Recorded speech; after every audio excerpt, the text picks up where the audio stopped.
Good morning. My name's Lorene. Welcome to Books at the Bottom of the Stairs. Today I'm going to talk to you about two Gothic. Oh, that's the cat. She's, always shows up just at the beginning. Today I'm going to talk to you about two classic books that are both Gothic ghost stories. I guess both of them are compilations of short ghost stories. The first one is The Haunted Looking Glass, Ghost Stories Chosen by Edward Gorey. And so there are multiple authors in this book, and the one that I remember the most from having read it, I think I read it about 2 years ago, is the very, very first one, The Empty House, Algernon Blackwood. This is about a man and a woman who challenge each other to go into what they perceive to be a haunted house. I guess it's taking place in the 1800s sometime.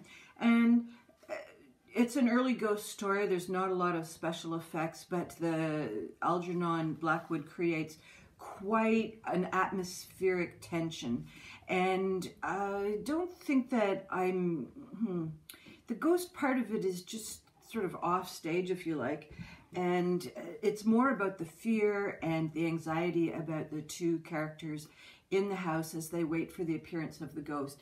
And really they're trying to prove that there is a ghost. So the challenge is also to stay awake and to see the ghost. But that's sort of small potatoes compared to the way they frighten each other, and it's a pretty scary little story. The rest of these ones are quite good. There's one or two where you expect the ending, but I do think that for the most part, these are well-told ghost stories. And I think what's interesting about this book is, of course, it's a couple of writing generations further on to earlier ghost stories. So they're crafted differently. The other book that I was going to talk about today, or am going to talk about, is Best Ghost Stories of J.S. Fanu. And there's the edition. And it contains the stories of Carmilla, Green Tea, and 14 other stories. Well, to begin with about this book is that it's really almost 4 books in here, even though they're short stories. There's a couple that are little novellas, and I think it was 100 pages for the one that was the Haunted Baronet. It took me forever to read. The fonts are so small, the spacing between the words are so tiny, and the spacing between the lines is also very short. So I found it took forever to read. I was also struggling. The font that they've used, it's hard sometimes, the words blur together. Quite often I had to go back and reread a sentence. So nothing about the stories, just about the design of the compilation. I guess if it had been printed at a different sort of font, it'd be an 800, 900 page book. So anyhow, it took a long time to read The Haunted Baronet, and I had visions of being able to read one classic novel a month. That's a reasonable expectation for me, but I think this book's going to take me 3 months to get through.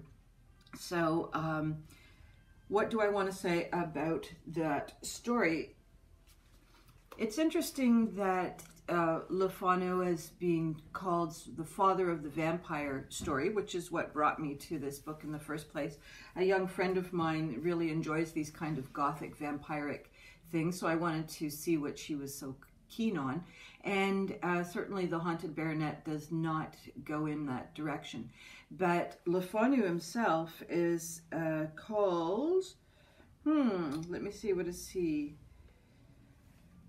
He's one of the first psychological ghost stories where he explores the hauntings that are a result of supernatural intrusions into everyday world, but it could also arise from a broken psyche. I think that's a bit more what The Haunted Baronet is like. It's about several male characters. There's a heritage involved where there's been shenanigans in the background and someone hasn't inherited their rightful heritage, and then the supernatural seems to come through the vehicle of the lake, where there may be a ghost arising from the waters, and there might be sort of a supernatural gypsy that might turn out to be a portrait in the portrait gallery having come alive. So there's lots of different little superstitious, not supernatural elements that come through. It's not a well-crafted story in terms of we've got characters who come in and then come out and we never see them again. What is the real point of some of these characters? They seem to drive the atmosphere more than they drive the plot. And the atmosphere is mostly centered around the baronet, who is the main protagonist. There's a secondary protagonist, the doctor, who is completely ineffectual and really loves the baronet's port, or sherry if he has to do with, can't get the port. Anyways, he's completely ineffective, as I think many doctors of that era were, but he diagnoses one of the three men as having drowned, and then shortly thereafter this gentleman arises from the dead. So not clear whether this, the science isn't there. That's okay, but the doctor is absolutely unapologetic about having not figured out that the person was still alive. So there's a comic character in there too, and you can almost see it being turned into a movie if only the rest of the story made any kind of plot sense. So it's completely atmospheric, and that's well done. It's very well crafted that way. The lake is a character, the mountains are a secondary character to the setting. There's a town of Golden Friars that plays a role. The carriage roadway takes a role, and each one of these settings has its own atmosphere. Oh, there's a copse of woods that really plays a role as well. And these settings are very well described, and they move from being sunlit to becoming kind of creepy and foggy, misty, so that as the tension of the protagonist is building, then so is the tension of the setting. So for that reason, I really enjoyed the story. But as I say, it's going to take me quite a while to finish this book, and I'm not going to reach my goal of talking about a classic every month. The notion for talking about a classic every month came from 3 other vlogs that I'll link below in the doodly-doo, primarily a book Olive, where Olive talks about the 10 classics that she has either read or is planning to read. Literary Diversions does the same, and Bookish Thoughts with Jean also does the same. So that's what inspired my notion. But if the classics are going to take this long amongst all the other readings, then it might be every 2 months. However, I think that might just have been an unfortunate first choice. So up next in the Gothic world, I'm going to try Dracula. But one of the things that started me on the Gothic interest path, I guess, is I remember just being completely terrified by Gothics, early Gothics. And I had read Northanger Abbey by Jane Austen. It's just a cute little book. And it's really sweet, except also very, very small text. Don't know if you can see it. I certainly struggled with it. But it's just very well presented as a book. I picked this up when I was about, not this particular book, but I picked up a version, I'm going to say somewhere around 14, 15. A lot of bad stuff happening in my life. I did not need to be frightened. And the main protagonist in this young lady is at the Abbey, and the atmosphere just was chilling, completely convinced me, and I could not go further. It didn't matter what I thought of the plot. I could not handle the setting at all. So since then, I've avoided mostly anything that's horror-ish or ghoulish, vampire-ish, but also just where the atmosphere.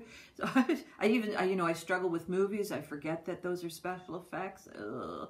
Rocky Horror Picture Show had me in its grips, even though I knew it was a farce. So anyhow, Gothic has not been my go-to, and this is a fun little experiment. So I'm not sure what I'm going to pick up as a third Gothic. I might try a modern Gothic and just see. I think it was Tim Wynne-Jones who wrote one that was a mystery that was on the edges of a shoreline, possibly in Nova Scotia. I'm not positive. I'm going to see if I can track that one down, because it had me scared blah, blah, blah-ish also some time back.